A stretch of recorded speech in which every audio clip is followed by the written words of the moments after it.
Today we are going to look at experimental research design, and it's going to be a comprehensive lecture. Advise us to listen attentively so that we can get one or two things. In this video we are going to look at systems design in educational experimentation. We are going to look at true experimental design. We touch quasi experimental design. We are going to look at single case research, AB design, and threats to both internal and external validity of experimental. The first thing we are going to look at is what is design. Design is a plan or a job that is put forward to have the picture of how things work before that thing is being carried out or before that thing is done. While experimentation is a process of scientific procedure of doing something, whether testing an hypothesis or carrying out an experiment, and can be in three forms: the control experimentation, field experimentation, and natural experimentation. Control has to do with the type of experiment in which the experimenter has full control. He can manipulate it, he can dictate the tune at which each stage will occur. While field experiment has to do with leaving the environment of the laboratory and trying to use people or anything to achieve your aim. In most cases, we make use of students in education, teachers. In nursing, we make use of patients, even nurses too. In marketing, we make use of marketers, the consumers, and so on and so forth. So the experiment we carry out on the field or where the action is being taken place is what we refer to as field experiment. While natural experiment is a type of experiment in which the experimenter has no control at all. In this case, the sequence or the steps at which the experiment occur is dictated by the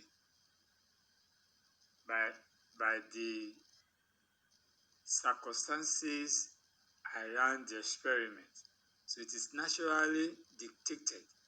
So in case of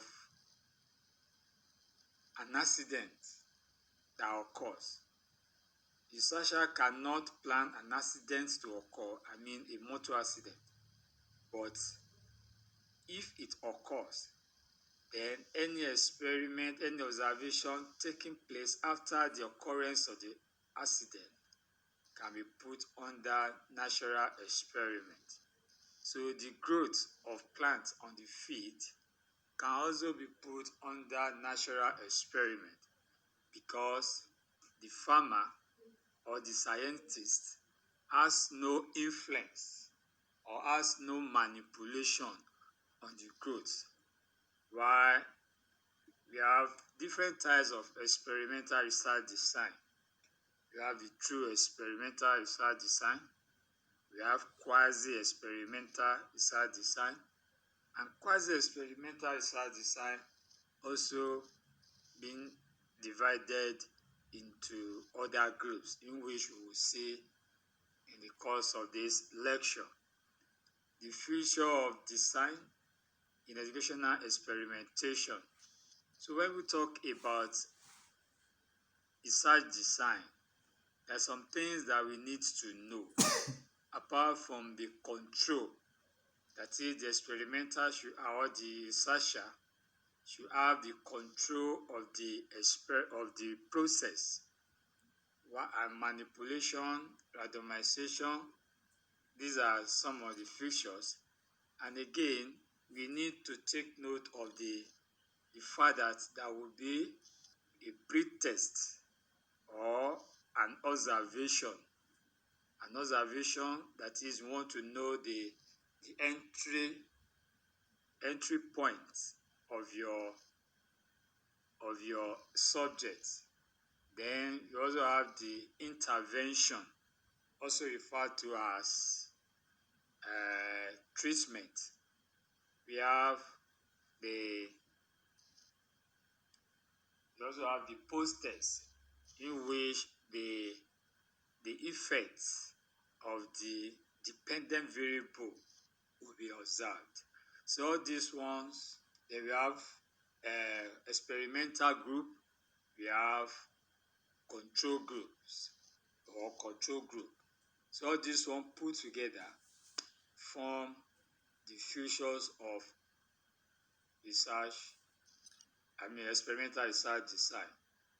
So when we have a topic like impact of computer-aided teaching on performance of students, your mind should go to experimental research design. When you have a topic like effect of one-shot examination on performance of students on so, your mind should go to experimental research design. So what we are saying in essence is that when you want to see the causal effect of something or of what you applied, your treatment on your subject, then experimental research design should come to mind. Under true experimental research design, we have many types as listed here. We have the pre-test, post-test, control, and experimental. We have pre-test, post-test, 2 control, 1 experimental. We have factorial design. We have repeated method design. We have match pair design and others like that. We'll have to look at them one after the features of experimental design, which I've mentioned earlier on. Let's also say something about it again. Experimental research is interested in manipulation of variables to see the causal effect. What we are saying here is that we want to see what will happen to the subject if we apply so.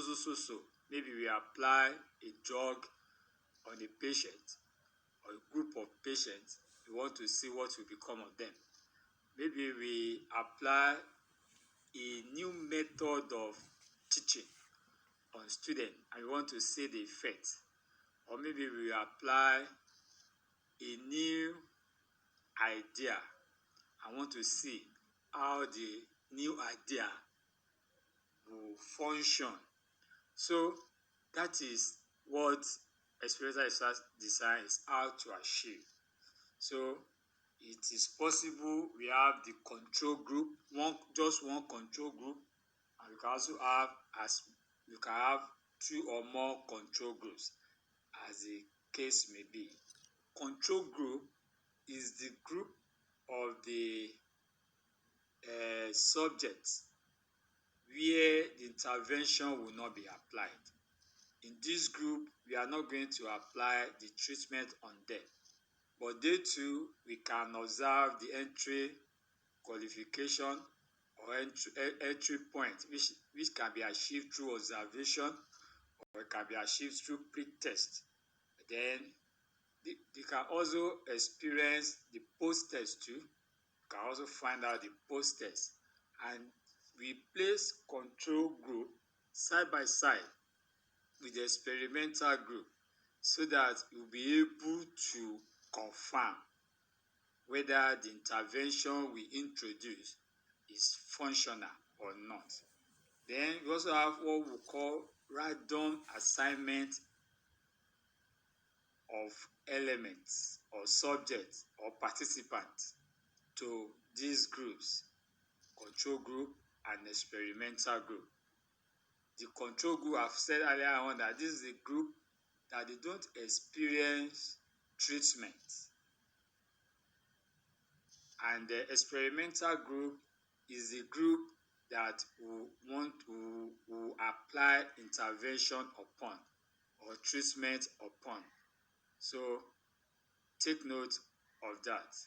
The random assignment is putting subject in group without biasness.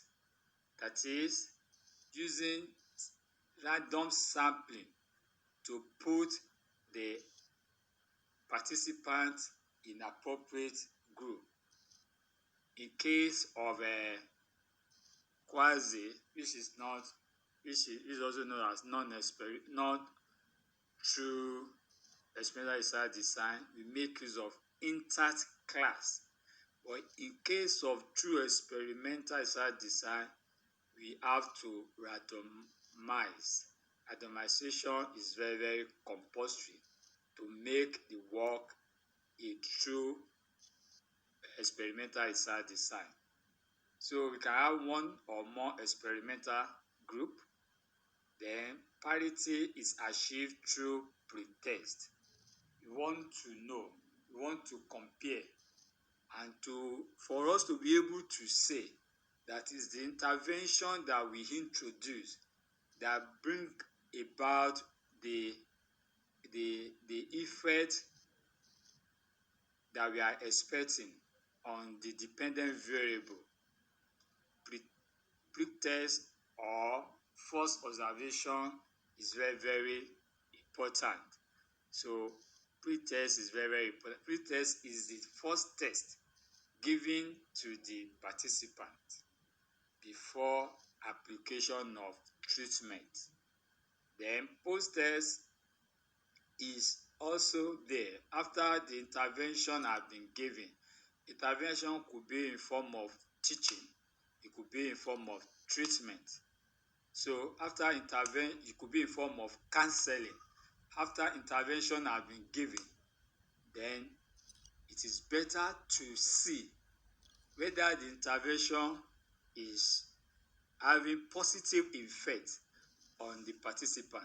Therefore, a post-test is very, very important. So a post-test is given, which could be in form of giving a test or giving them questionnaire to answer or taking observation then or using interview.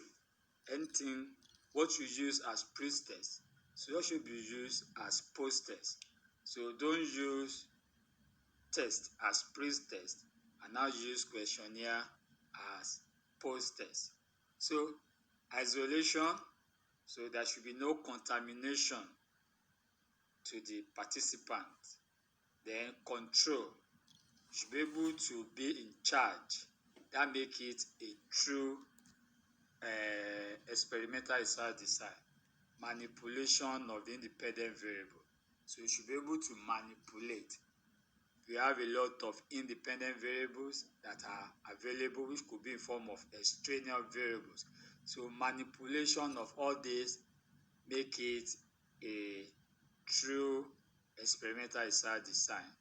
So there should be no interaction between control and experimental group. And in most cases, they don't supposed to be in the same location.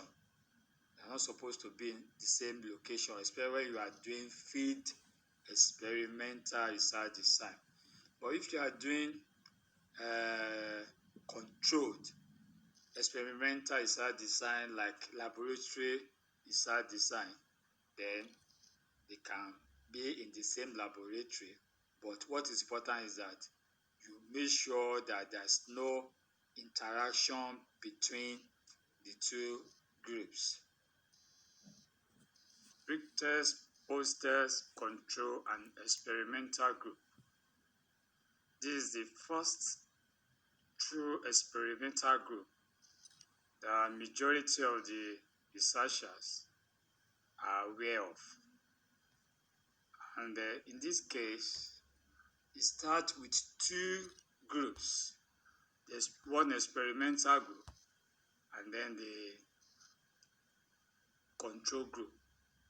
As you can see that the R, the capital R you see there is pointing to the fact that there's randomization. In quasi experimental research design, this R will not be written.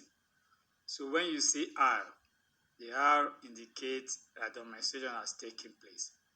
And if randomization has taken place, that makes it a true experimental research design, provided other conditions are fulfilled.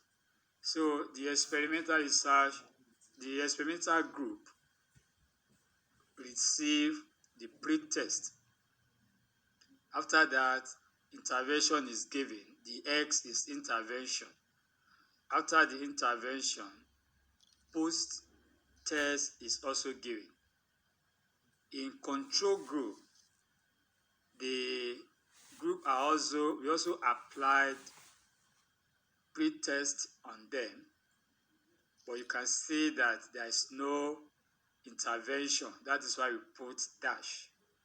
Then post-test is given. Then we can now say that 2, if this intervention is meaningful, post-test should be greater than pre-test in experimental group. Then again, post-test should be greater than the pre-test in control group.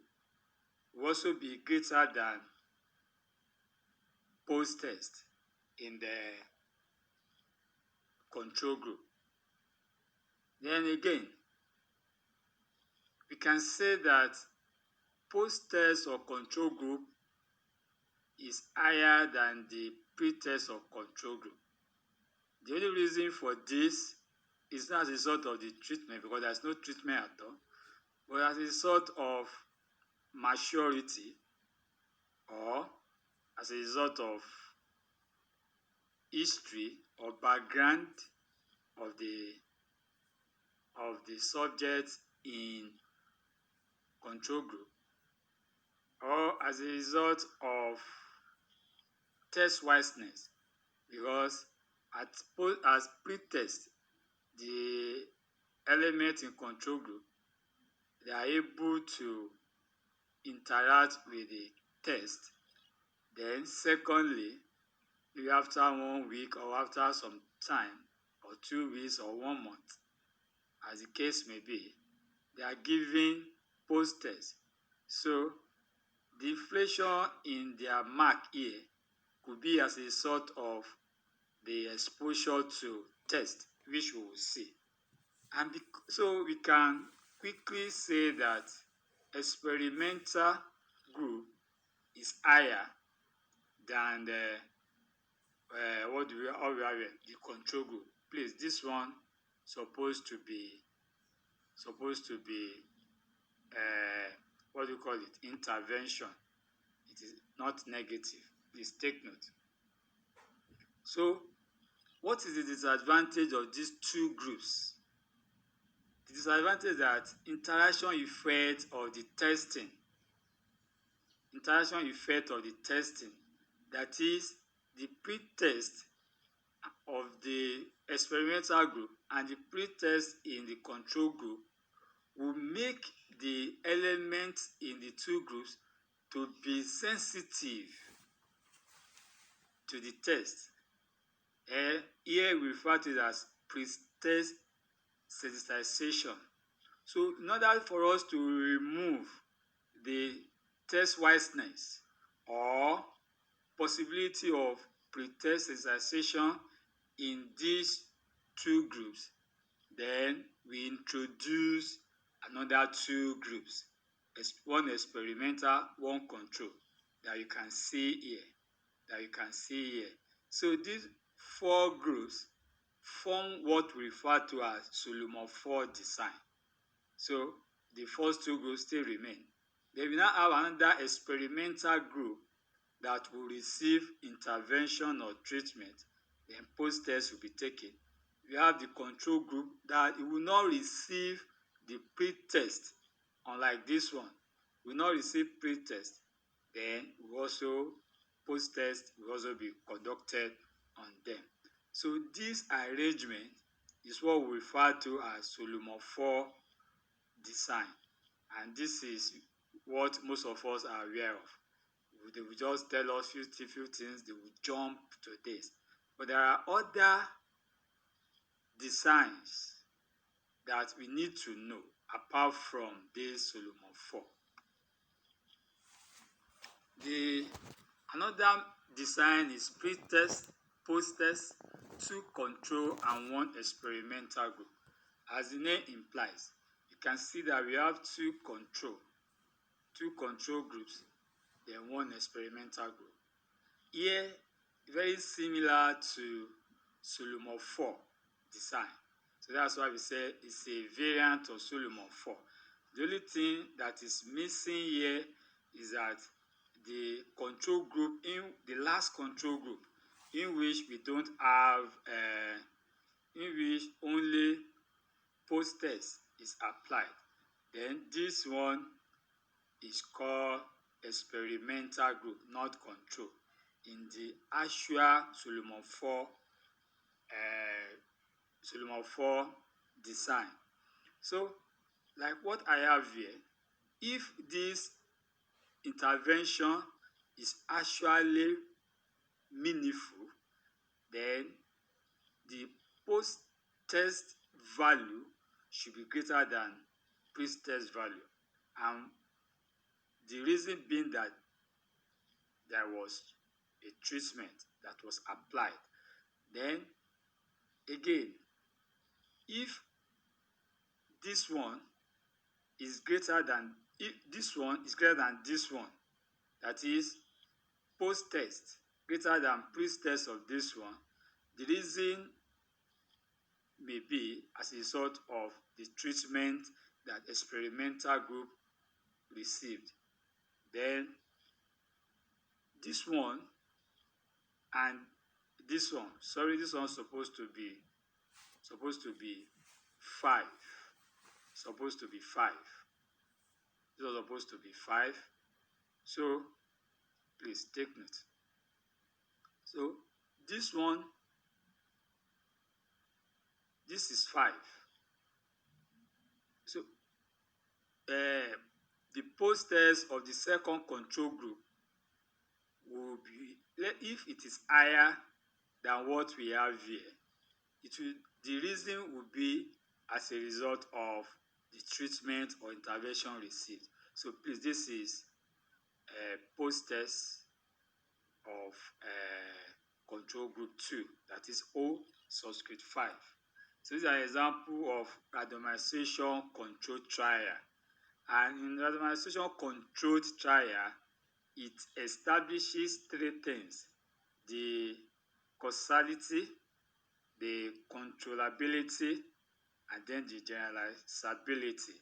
That is what RCT tried to achieve. Let's move on.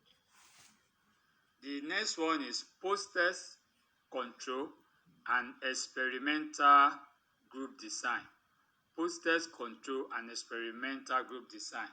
In this case, there is no pre-test. That's why I said the absence of pre-test, no pre-test at all. It is only post-test. Then we have 2 groups, the control group and then the experimental group. I've told you earlier on that these R's that you see indicate randomization. So 1 experimental group and 1 control group. But what we have here is that there is no pretest. So in experimental group, intervention was given, and after that, post-test was conducted. Here, no intervention at all.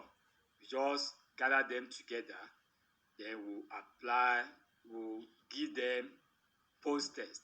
So if this intervention is meaningful, then this condition supposed to hold. That is, post-test of experimental group should be higher than post-test of control group. Any change observed in experimental group is due to the intervention. That is, the change we observe here can be concluded to be as a result of the intervention received, since the control group does not receive intervention. So we are comparing the two. Let's move on. Like in this case. But in this case, there is no pretest in the two experimental group. Then observe that in both there is no control group. So they form the control by themselves. Experiment 2 is control for experiment 1. Experiment 1 is control for experiment 2. So, and we want to see the impact of these drugs, and see the randomization take place. So the pretest is given to know the entry position of the participant. After that, intervention is applied.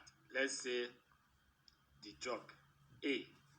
Then after the administration of the drug, then post-test is given. And for the second one too, in experimental group 2, we give pre-test, administer the intervention, then post-test is given. So this one is supposed to be like this. If they are functioning, if the pre-test and if the intervention in each group is functioning, this is supposed to hold. That is, the value of this must be greater than this. The value of this must be greater than this. So the average causal effect could be in any form. It could be this, like this, or this one coming first and this one coming to this place. So we cannot conclude because the treatment given to them differs. And we cannot, if it is like this, then we can say that this drug is more functional or is more potent than this drug. If it is teaching method, that means this teaching method is better than this. So we cannot conclude that it will be like this. So it can be in any form. So if treatment 1 is greater than treatment 2, if treatment 1 is greater than treatment 2, then this will hold. If this one is greater than this, then the other way around will be the average causal effect. If both are the same, then there will be no significant causal effect. They will just be equal. That means the two drugs are functioning in the same way, or the two teaching methods are doing the same thing. Another that is about this one is also another example of true experimental research design. But in this case, we need to get pair of the participants, as if you are having twins. as if you are having twins, many twins. Then we now put one here in one group, we put the second twin in another group.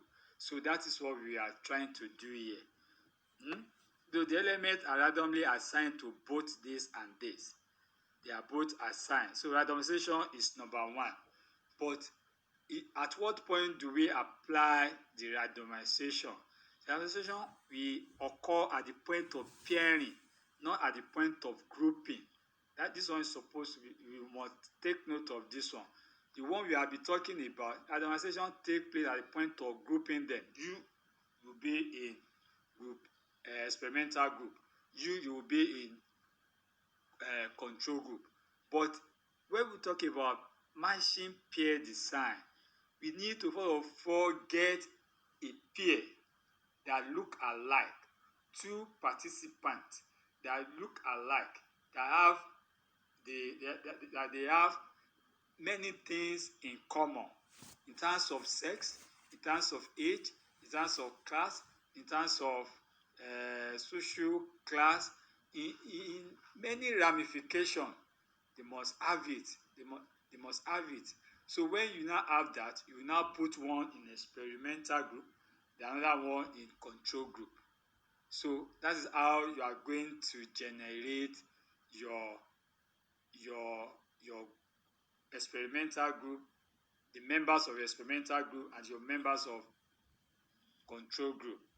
So experiment elements must have similar or the same characteristics of interest, e.g. independent variables that are important to the study.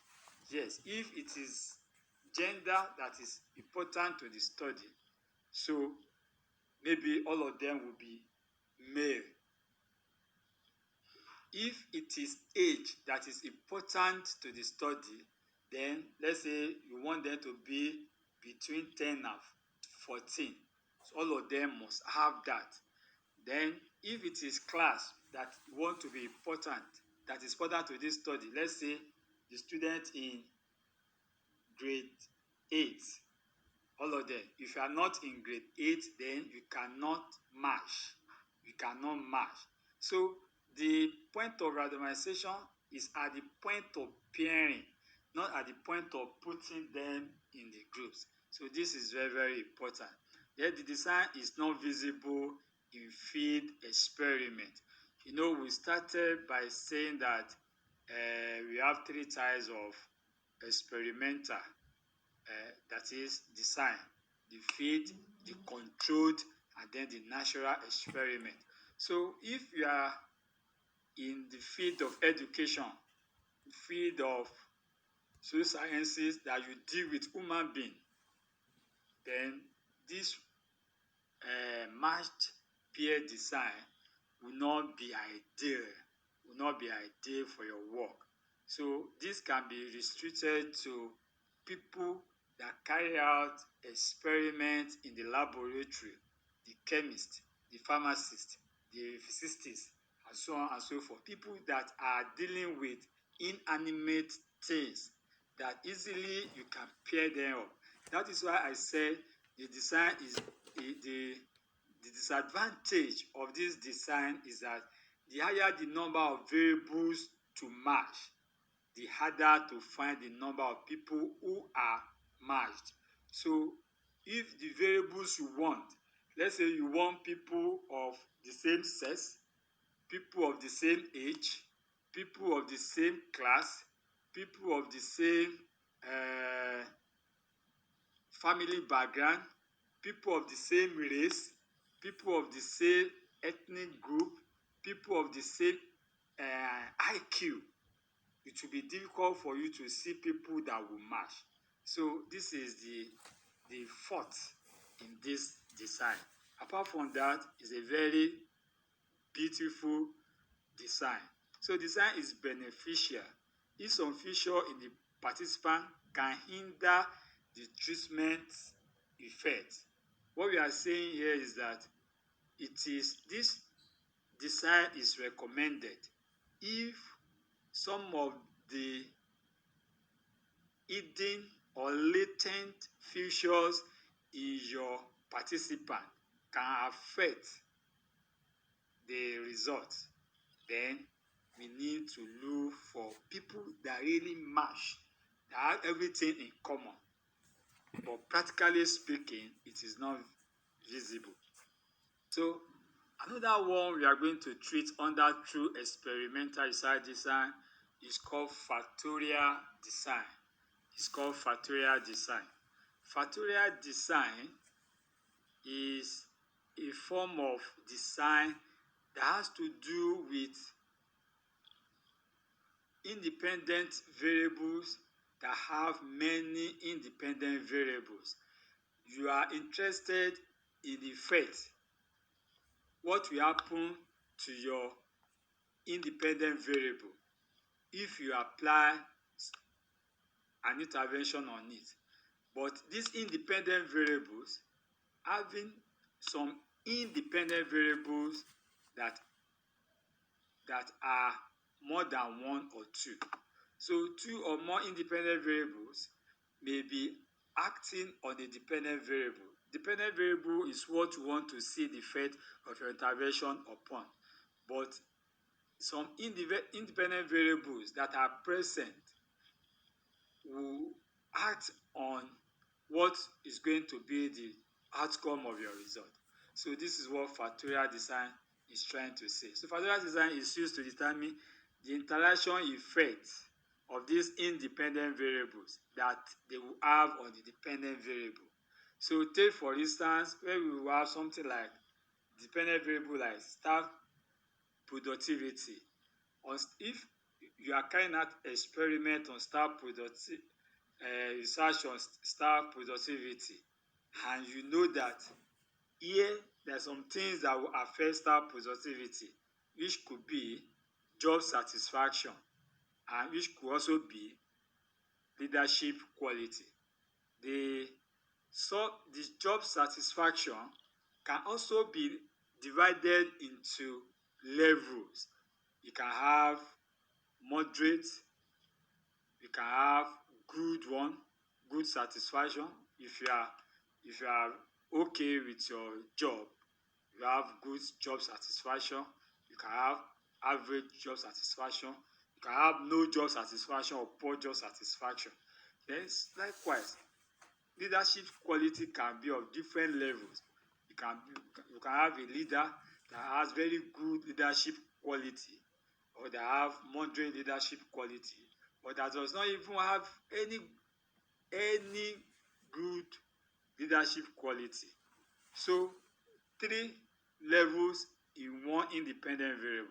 So when you now have two or more independent variables with different levels, then you can now see that the combination, you have many groups to form.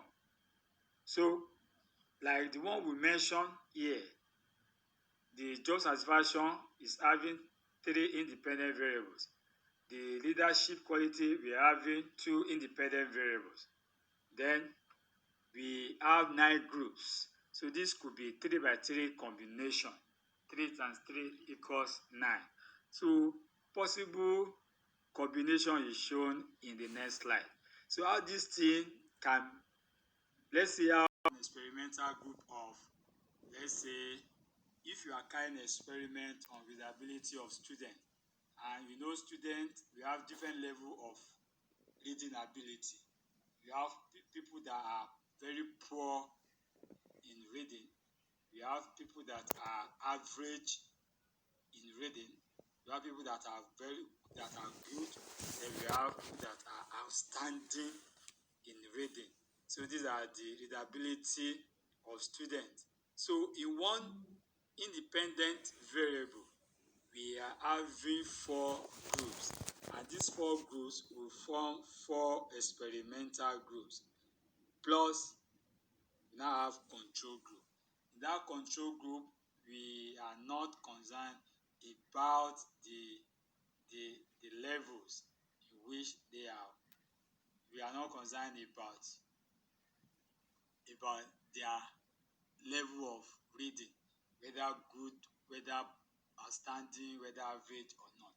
So in first experimental group, we have the PR means poor readers, the AR means average readers, GR means good readers, then OR means outstanding readers. So both are giving the same intervention, and they are also giving the same pre-test. They are also giving the same pre-test, and the same post-test are also applied. Then the control group is there to see the effect, to compare the effect of the treatment. Is a repeated measure design. In this case, you are going to repeat the intervention. So here you are going to have more than one intervention. Maybe 2 or 3 interventions. You have it. So the participants in each group are tested under more than one experimental condition. That is, you have more than one intervention. Then the absence, there is no control group. Then there is no control group. We don't need control group because the experimental group, they are going to introduce control mechanism into the system. So there's no point having control group again. So it offers some control potentials. So what the control group will do, because you are repeating the intervention, then you'll be able to see the control. You will be able to see the trend in which things are going. So this is a variant of match pair design that we mentioned earlier on. In match pair design, we have the same participant that have the same characteristics, but one intervention is given. In case of this one, we have different participants, different groups, but different intervention are applied. Different intervention and apply.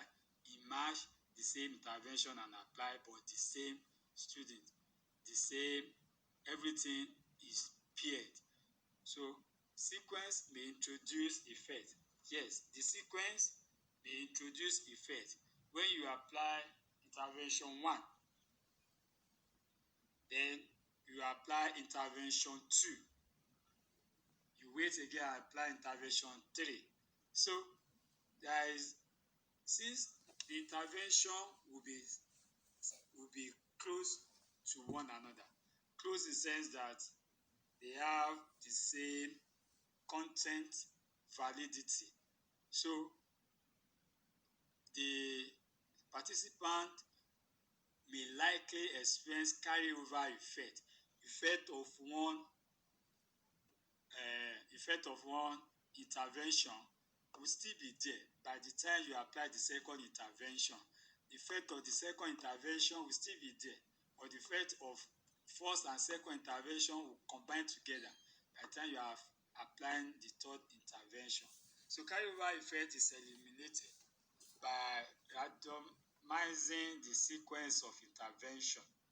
That is, you interchange the sequence of intervention, or you deliberately ordered how the intervention will go.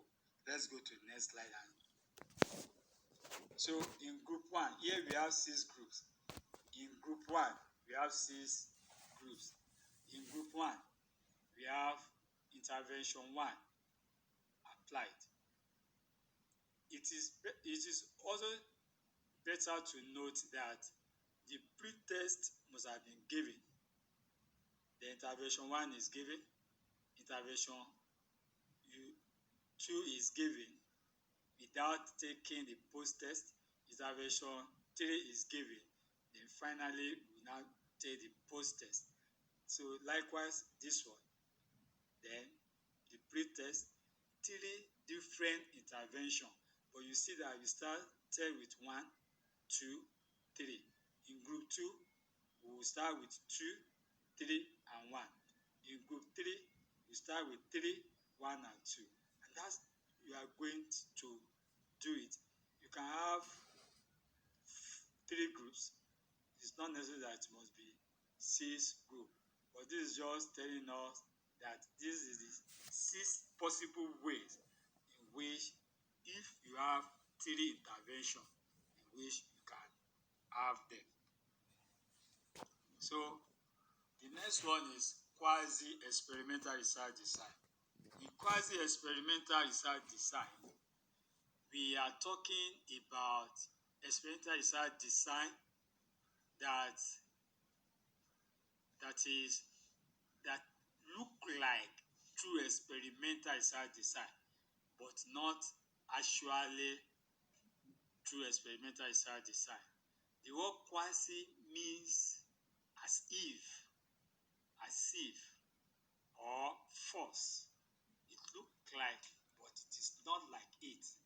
So, and this one is what we normally apply in the field of education, in social sciences, in nursing, in humanity, where you are dealing with human being.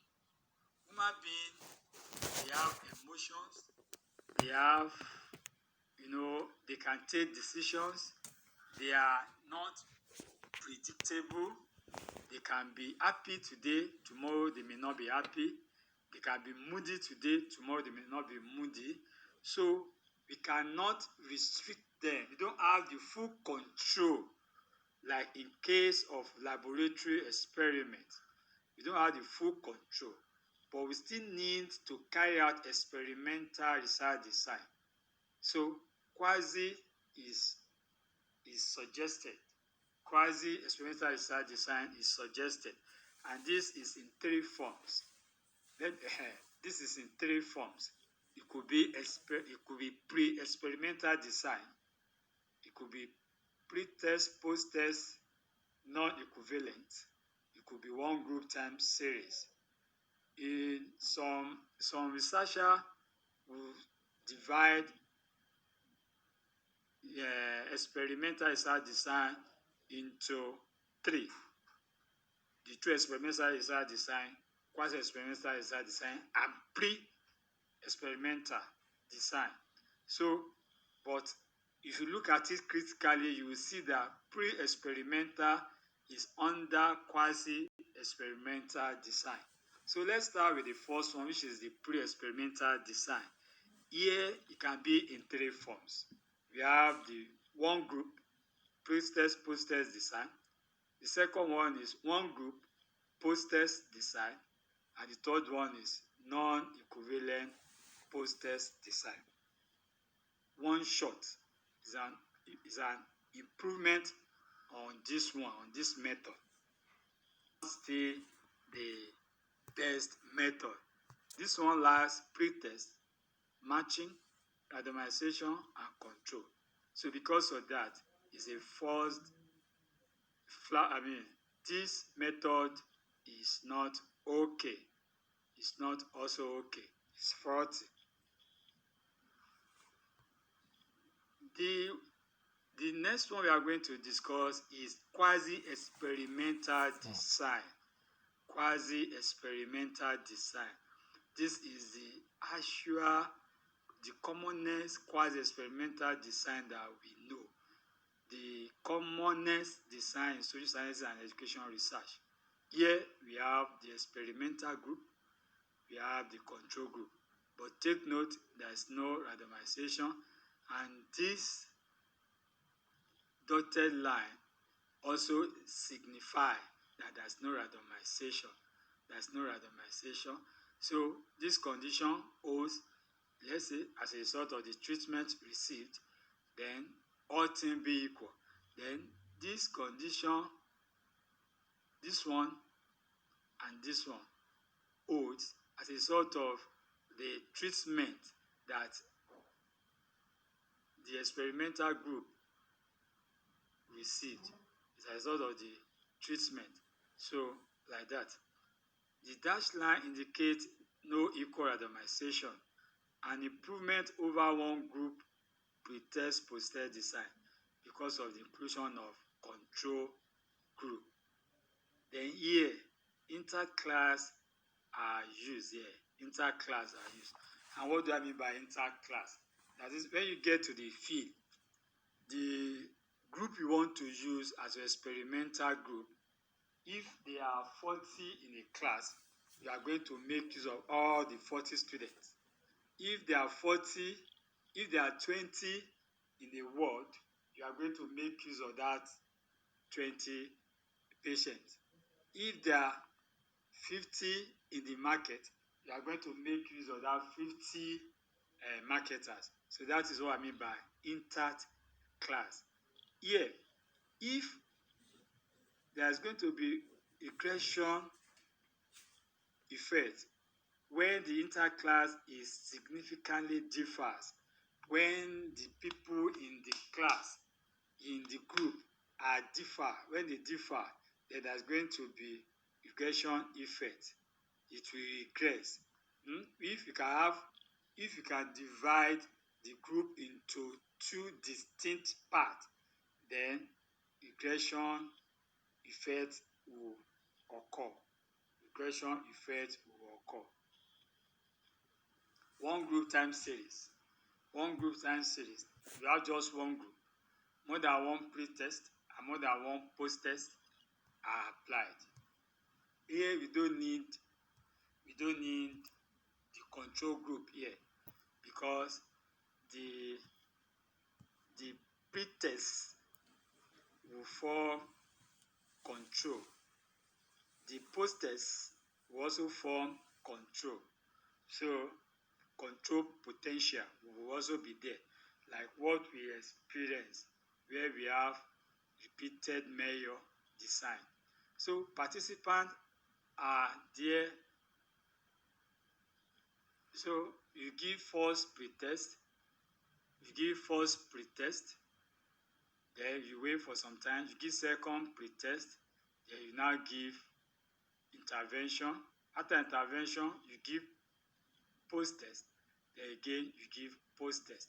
So participants are their own control. Here you don't need control again, because there's going to be carryover effect, as we mentioned in the other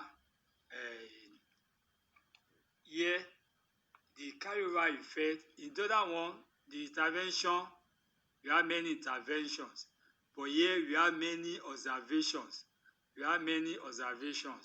So that is the major difference between the repeated measure design and one group time series. So the first test, maybe the total value is 4. Then the second one, because of test wiseness, then maybe the total score is 6. Then you now apply intervention. So by the time you apply intervention, then this one, maybe the score now increased to 8. Then because of intervention, because of test wiseness again, then this one will also be inflated. So advantages of this design: it reduces effect of reactive effects. It reduces the effect of reactive effect. What we are saying here is that the sequence in which the experiment is carried out,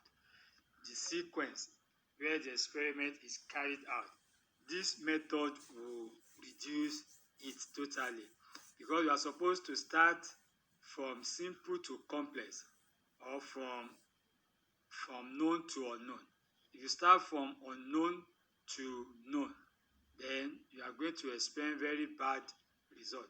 So this one will correct anything that has to do with reactive effect. So like if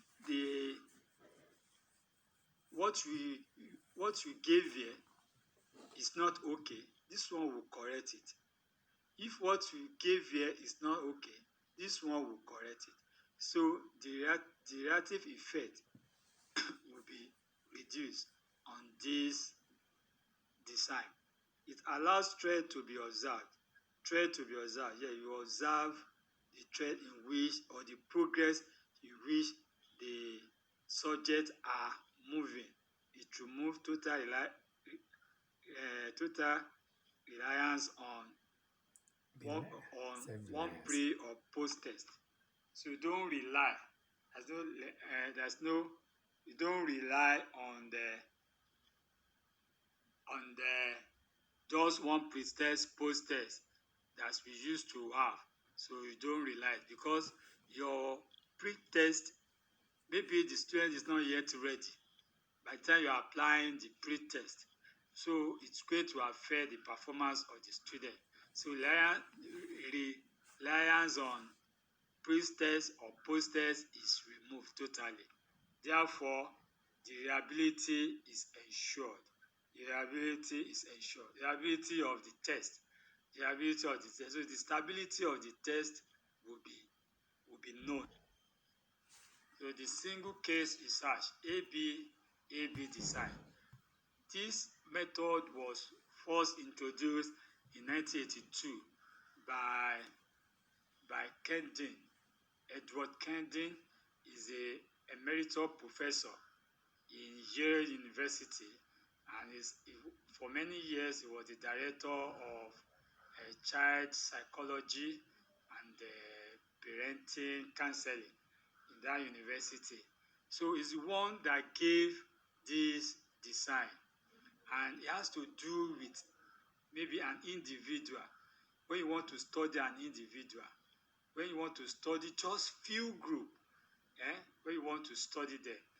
And Cardin is into child psychology.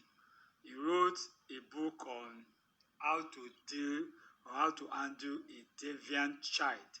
How to handle a deviant child.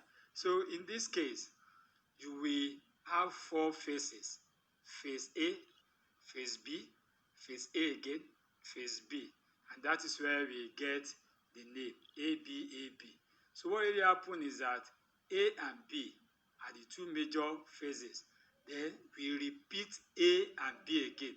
So A and B, you repeat it again. What happened in phase A and phase B, you will repeat it again. So we now have four phases. So let's go on. An experimental technique for evaluation of intervention for individual subject. So if you want to evaluate the intervention you applied on your subject, then ABAB design is suggested. So the single case research design include continual assessment of aspects of human behaviour over a period of time and intervention effect. Yes, maybe if you want to look at if maybe you have a student in your class that used to come to class late, is a perpetual late comer. So you may want to study that behaviour, and you need to introduce reinforcement. So the first stage is, we call it the baseline stage, where you have not applied or you have not given any reinforcement. So that is the phase one, no intervention. Intervention in form of reinforcement, no intervention. So the boy will still come to class late. So by the time you now say, if you come to my class on time, I will give you something. That's phase two. The boy will come, and you will see a significant change in the performance of the subject. Then again, you withdraw for another phase A. You withdraw the intervention, the reinforcement. If you withdraw it, then the boy will come late again the second time. Then when you now introduce the reinforcement again, the boy will also do what? Will not come to class late. So that is what AB design is talking about. Let's see the diagram to it. You can see here that we have four phases. phase A 1, phase B 2, phase A again 1, phase B again. So we have 4. So and this is the frequency in which the the the bad behavior is being carried out. So this dotted line indicates the ideal behavior. This dotted line indicates the ideal behavior. So the boy that used to come to class late, is performing below the ideal situation. So if there is improvement during phase B, you can now see this is baseline, the baseline, that is phase A. If there is improvement during phase B, this is due to the intervention. So when you now give the boy intervention, the boy will stop coming late. So the boy is now living above board. So that is why you have the graph there.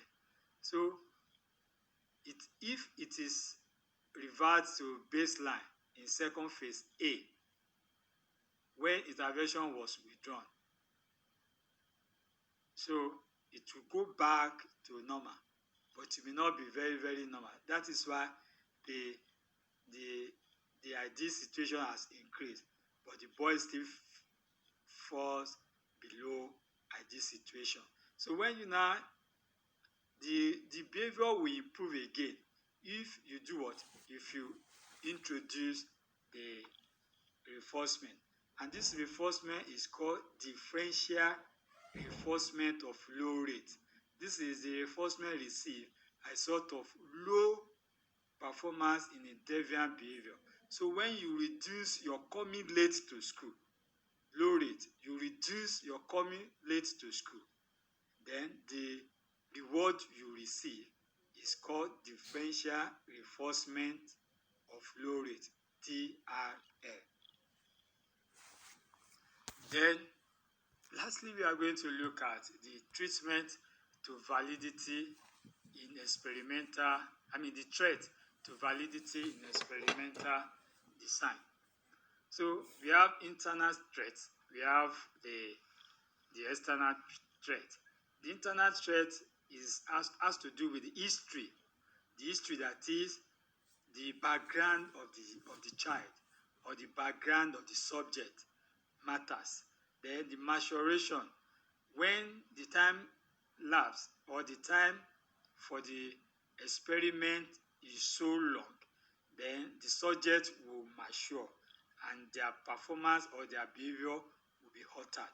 So maturation can be a threat to the validity of experimental design. Then statistical regression. In this case, if you have a group and the group significantly differs, like the one we mentioned earlier on. So the group have, maybe in the group, you can now form like two groups, good or bad, or those that are good before, they become bad. Those that are bad before, they are now good. So this is statistical regression. The instrumentation has to do with the instrument you are using, how you are using it. The experimental mortality, it has to do with loss of the subject, loss or attrition, which could be in form of withdrawal from the experiment, or death, or transfer, or something like that. So all this affects the validity of the instrument. Then experimental biases, that is the researcher, if you are biased in putting students in groups, the experimental group and control group, then that is what we refer to halo effect. You are trying to predict what will happen, so you are being biased. This can have serious effect on the validity. Then selection maturity. Selection, it has to do with selection to the groups, like the one I said earlier on. This has to do the selection people that you are going to use. Then external threat will be if the independent variable is not well defined. Then halo effect, if the if the subjects are aware that they are being used for experiment, they can alter or change their behavior. Ecology validity. If the environment, the condition, the climate, the weather can affect your result. Multiple treatment. If many treatments are given, if many treatments of different things are given to the subject, then their behavior will change. The interaction effect of extraneous variable. All this one, you cannot eliminate extraneous variable, but we try as much as possible to reduce their influence or their interaction with the subject. So this is the paragraph, and thank you for listening. God bless you. If you want to ask questions, this is my phone number and this is my email address. You can contact me. Thank you very much.